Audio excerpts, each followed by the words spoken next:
Hello guys, how's it going? My name is Dal, and Dragonflight patch 10.1 launches very soon, arriving to the live realms in roughly 3 weeks from today.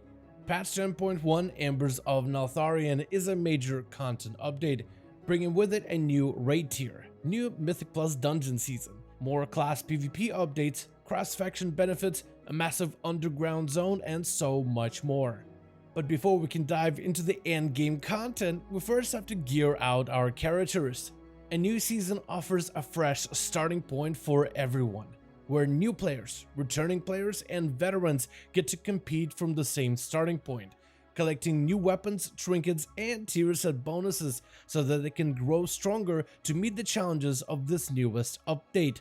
The gearing in patch 10.1 has seen major improvements, with new ways of obtaining guaranteed tier set items as well as Revival Catalyst all-friendly benefits, new system of upgrading Season 2 items, which includes gear from dungeons, raids, as well as open world content, new crafted gear updates, as well as new ways to optimize your items within PvP.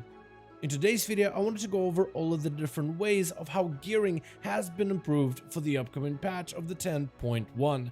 But right before that, most of you guys watching these videos are still not subscribed. However, the more of you remind, the more of you do. So let's keep it going. Subscribe to the channel as well as hit the bell if you're watching these videos anyway, especially if you're looking to get regular class and content updates for all the future Dragonflight builds. First, let's go over the new open world gearing changes coming to the patch 10.1.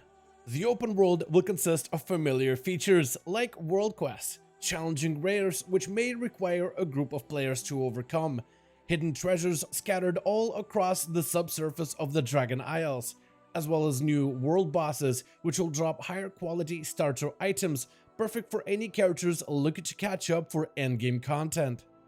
The incarnate Farak will also assault various parts of the Isles, bringing forth his primalist disciples, which will require a group effort to defeat.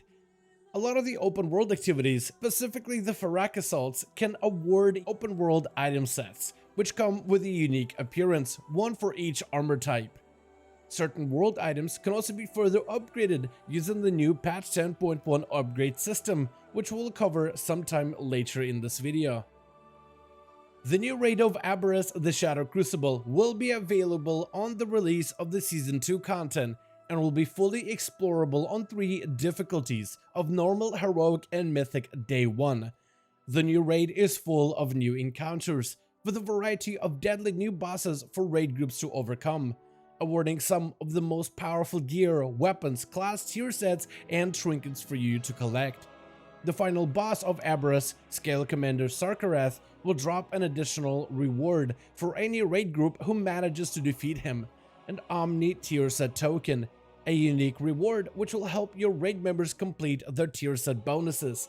This Omni token can be traded into a tier set item of your choice, meaning that if you have a helm, chest, and shoulder tier set pieces, the Omni token can then be turned into a tier set gloves or legs, which can help you complete your tier set. Dragonflight Season 2 offers a new set of dungeons, featuring the Brackenhide, Uldaman, Neltharis, and Halls of Infusion, all from the Dragonflight era, as well as Freehold, Underrot, Neltharion's Lair, and Vortex from the previous Warcraft expansions. Every instance comes with its own loot table, full of unique and powerful items, which will be different than the previous season, featuring a couple of weapons which have additional combat effects, new trinkets, as well as new seasonal challenges. Both Raid and Mythic Plus gear will be upgradable using the new system added for the patch 10.1, which we will cover in just a moment. Just like in Dragonflight Season 1, getting your hands on your Season 2 tier set should be your top priority. The new class sets offer powerful spec-specific bonuses, and unlike Season 1 tier, these bonuses will help empower specific aspects of each and every class, encouraging the use of certain talents in order to reach their full potential. Acquiring your tier set is going to be slightly easier in the patch 10.1. The Dragonflight Season 2 Master Achievement is going to award a Draconic Mark of Mastery, which can be traded to a vendor to purchase any tier set item of heroic raid quality. You can only collect this Mark of Mastery once on every one of your characters. To earn the Season 2 Master achievement, you can either clear the new raid of Aberrus, the Shadow Crucible, on Heroic difficulty, or earn 2200 Mythic Plus rating or 1800 PvP rating during Season 2. Meaning that this achievement can be obtained by anyone, no matter what type of endgame content you're interested in the most. Tier set items now have a greater chance to appear as a reward from the Great Vault, which will hopefully allow more players to complete their tier sets quicker. Revival Catalyst has also seen more changes.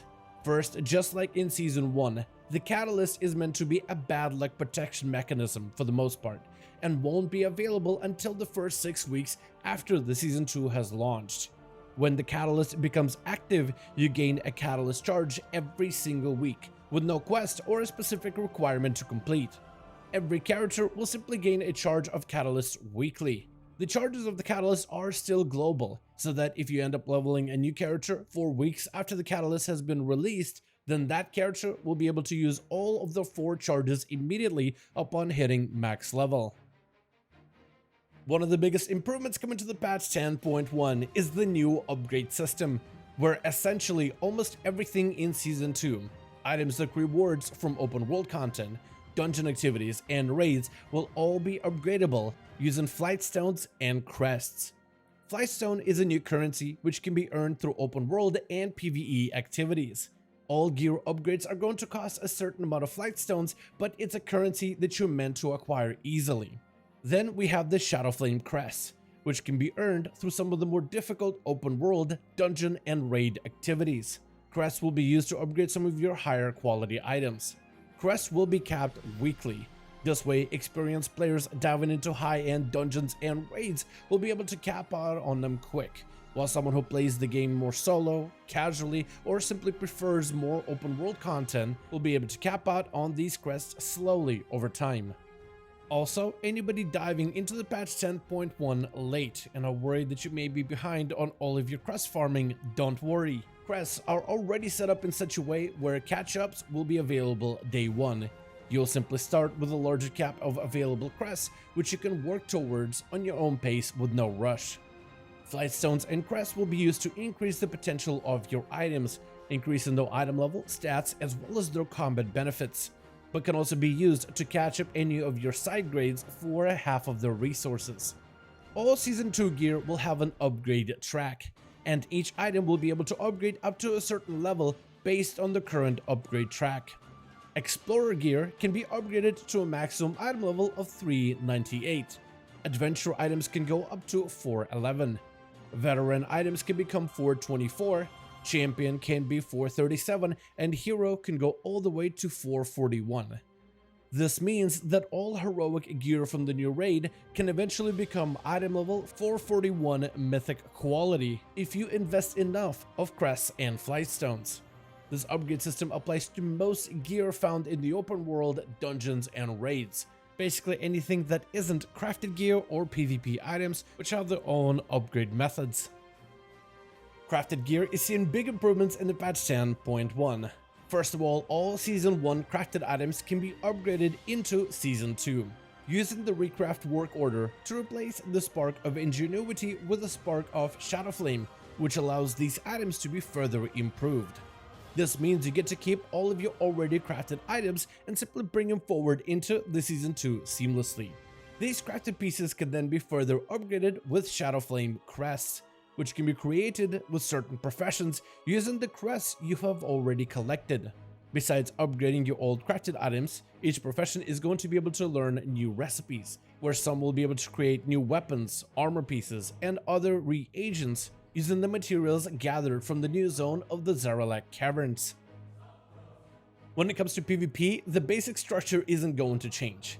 Collecting honor from casual PvP will let you purchase starter PvP items. Earning conquest from rated PvP content will let you buy the best PvP items available, and all of these items will still scale up to their maximum possible level no matter the current rank. Where we see changes in PvP itemization is in the crafting component, where you can now use the work order system to craft some of your strongest PvP items available. Most PvP vendors provide items which are packed with versatility. though the gear selection can sometimes feel limiting. Sometimes you're looking for specific items with stats like mastery and versatility, but often have to settle for haste versatility or crit versatility. In patch 10.1, you'll be able to buy Crests of Honor and Trophies of Conquest using Honor and Conquest, which can be then used on crafted gear to give them PvP scaling properties. Crafted gear can be greatly customized, where you can guarantee your best secondary stats using Draconic Missives. This gear can also be embellished, which provides additional benefits like increasing your damage done every time those pesky mages slow you down with the Frosty Blizzards. This new crafting method guarantees that you have full control over your gear that you wear for PvP, and can optimize for your best stats no matter the combat encounter. And that's going to be all of the different ways how gearing your characters is going to improve for the patch 10.1. I want to thank all of you guys so much for watching this video, and I hope you guys enjoyed. Let me know all your thoughts in the comments below. As per usual, if you guys enjoyed this video or found it informative, go ahead and give it a thumbs up. I would very much appreciate it. And as always, in the description of every single live stream and video, we have a link to our Discord community channel. Probably the best place to reach out to me directly in case you want to let me know what you thought about this video. Join our Discord to become part of the community. But otherwise, thank you guys so much for watching. I do hope you guys enjoyed. Let me know your thoughts, and as always, I'll see all of you guys in another video.